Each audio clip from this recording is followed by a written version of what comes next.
Abiso, Trapiko.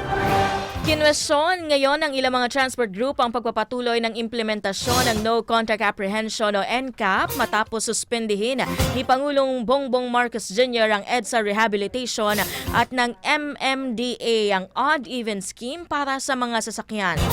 Nagsagawa ng protesta mula UP Diliman hanggang MMDA Main Office ang iba't ibang grupo dahil sa kawalan umano ng due process at sobrang pagmumulta ng mga otoridad.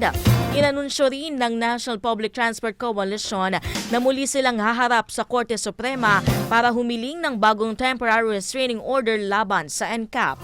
Habang hinihiling din ng mga grupo na magdaos ng Transport Summit ang gobyerno para sa isang malawakan dialogo hinggil sa sitwasyon sa industriya.